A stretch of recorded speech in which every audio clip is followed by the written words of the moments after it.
Anong betrayal of public trust sa Tagalog? Anong betrayal of public trust sa Tagalog?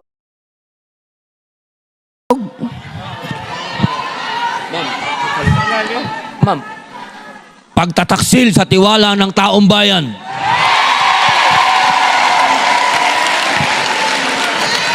Nagtataksil ka sa tiwala ng taong bayan. Ano pa? Bumirma ka. Pangulo ka. Dapat ang trabaho mo ay pasadahan ang buong budget. Dahil sa iyo yan ang galing. Ikaw ang nagsimula ng budget.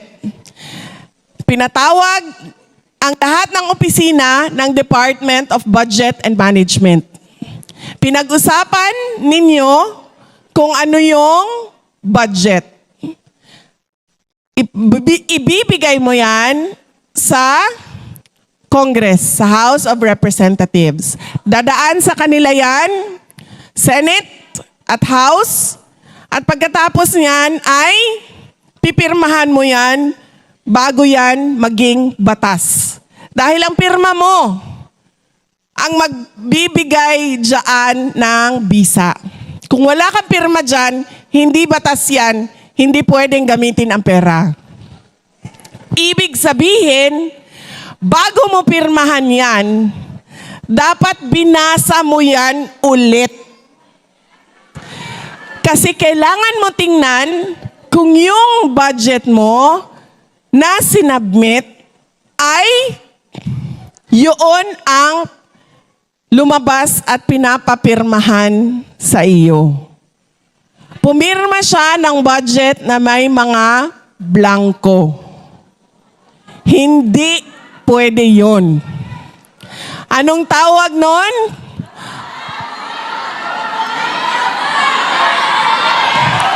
Ang tawag doon ay culpable violation of the Constitution. Ano sa Tagalog yun? Paglabag sa saligang batas.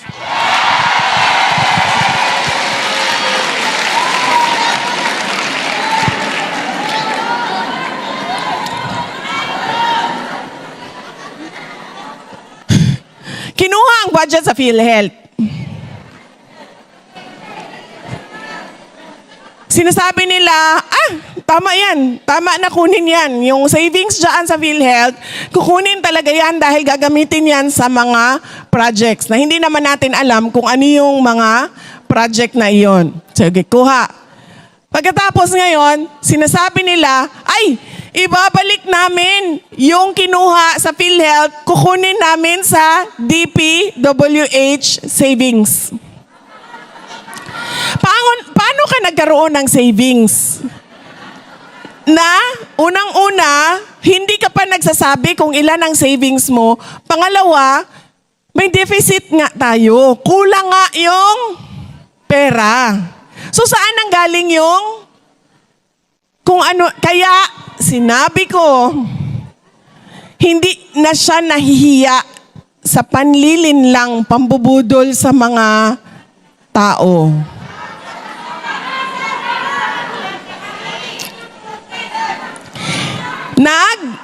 Ano bang tawag? Ang tawag ko kasi sa kanya, sa kanilang ginagawa, pyramiding. Kumuha ng pera dito, pagkatapos, okay, etong pera na dito, itapal namin dito. Ginawa nila yan sa amin, sa Department of Education. Kung maalala ninyo, ay nag-resign ako sa Department of Education noong 2023. July 2024, nag-resign ako sa Department of Education. Ano yung isang rason sa sinabi ko? Ang sinabi ko doon, wala namang ibang nagdidesisyon sa budget eh. Si Martin Romualdez lang at si Zaldico. Diba? Nung nagsalita ako ng ganon, hindi sila sumagot. Hindi nila dininay. Ang sinabi lang ni Zaldico, shiminit siya dyan. Ngayon, Shiminette ka, hindi ka makauwi ng Pilipinas dahil lilitsunin ka dito.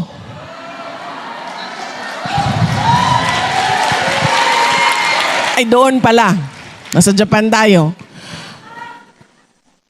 Sabi ko, ang ginawa nila sa amin, sa Department of Budget, sa Department of Education. Unang taon, sabi nila, kami ang magsasabi, House of Representatives ang magsasabi kung saang distrito pupunta ang school building program. Sabi ko, hindi pwede, may department order kami eh. Kailangan niyo sundin yung mga requirements. Sa susunod na taon, ayaw na nila sundin yung requirements. Anong ginawa nila? Pinaghati-hatian nila per legislative district, inattach nila yung paghati-hati nila sa budget. Kaya nung lumabas ang budget, nandun na ang listahan. At kung makikita mo, iilang legislative district lang ang naghati-hati sa budget ng Department of Education. At hindi lang yan, nagpiramiding pa sila. Kinuha nila ang budget ng repairs.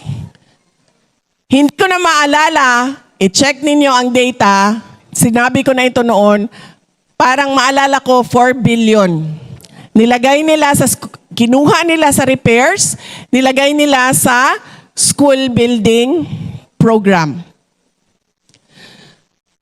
Nilipat lang nila ang pera, walang bagong pera. Nilipat lang nila, dinagdag nila doon, tapos sinali nila sa pinaghati-hatian nila.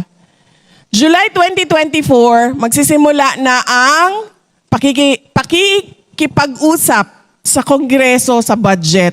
Hinihingan na ako ng signature ng Undersecretary, Chief of Staff namin. Sabi niya, pirmahan, kailangan mo, magdesisyon, pirmahan mo. Sabi ko, anong sinabi doon? Pareho din ba sa nangyari nitong nakaraang taon? Sabi, oo, ganyan din ang mangyayari. Sila din ang magsasabi saan pupunta na distrito. So sabi ko sa kanya, hindi ko kayang pumirma.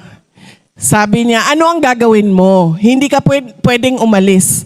Dahil kapag umalis ka, babanatan ka nila. Sabi niya, hindi ka pa nga nakaalis, binabanatan ka na. Sellers one-stop service, trending products. Get diverse sources of supply. Kakapanalo mo pa lang, lumabas na ang witness ni Trillanes at sinabi, kasama ka sa Davao Death Squad. Diba?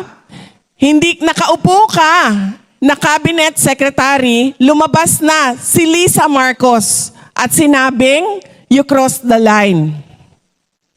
Sabi niya, kapag umalis ka dyan, yan lang yun ang nagpipigil sa kanila.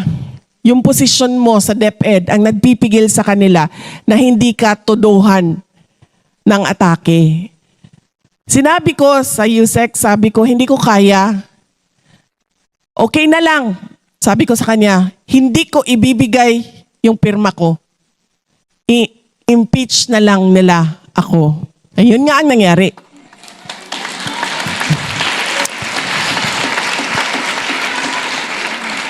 Hindi naman namin imbento yun eh. Kasi November of 2023, nagsasabi na si Franz Castro, magpa-file kami ng impeachment. November 2023, nagsasabi na siya, may impeachment kami. Wala silang kahit anong ebidensya. Kaya, di ba, inatake na ang budget ng Office of the Vice President, nagbukas na sila ng hearing at lahat na para ituloy-tuloy ang pag-aatake nila. Na, ang sinasabi ko paulit-ulit, political scapegoating. Kasi pinagtatakpan nila ang ginawa nila sa budget. Pero dahil may Diyos,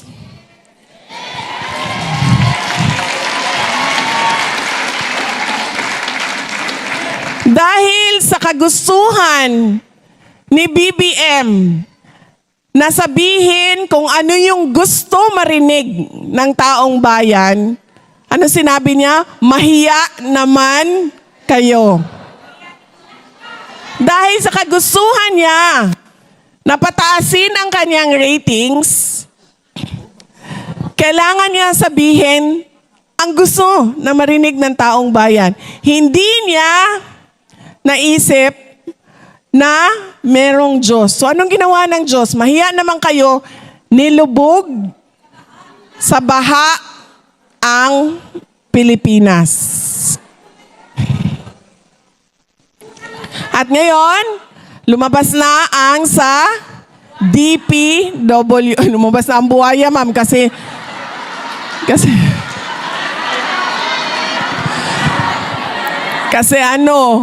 tumaas na ang tubig.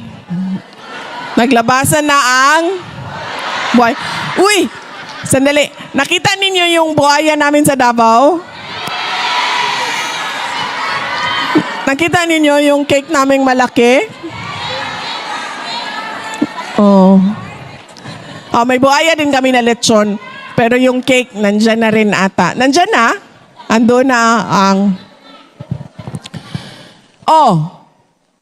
Noong kami iniimbisigahan nila, kahit wala silang mahanap na rason para ikulong ang Undersecretary, si Yusek Lopez ng Office of the Vice President, kinulong nila. Ngayon, na lahat nagsasabi, kahit contractor, nagsasabi, kahit ibang congressman nagsasabi, si Zaldico ang susi sa pagkuha ng pera. Anong ginawa? Pinabayaang umalis ng bansa. Dahil daw merong heart problem. May medical leave daw. Bakit nung okay pa sila ni BBM, wala siyang problema sa puso? Bakit ngayon biglang meron ng problema sa puso si Zaldico? Diba? Nagawa nilang mang-kidnap ng mga bata sa Turkey. At hindi yan gawa-gawa, ha?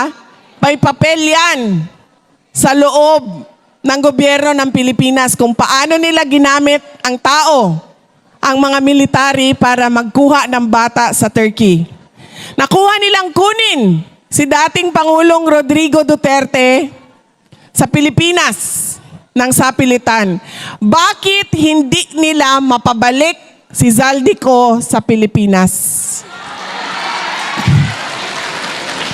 At bakit hindi nila magawang ipasok sa detention unit ng House of Representatives si Martin Romualdez?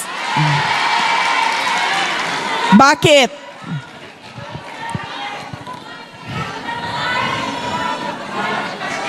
Kasi hindi siya sincere.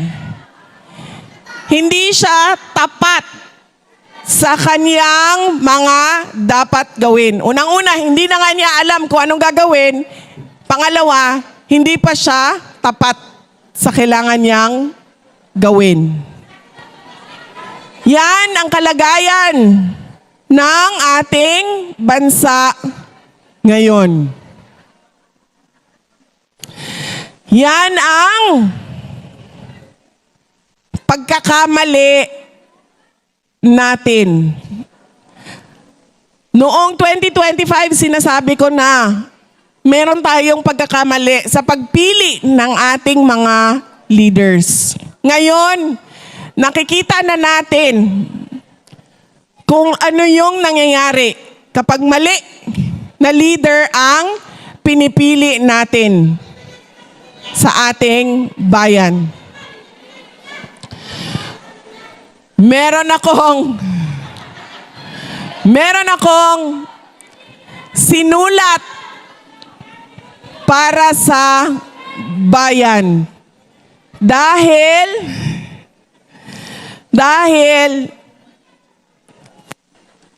paniwala ko,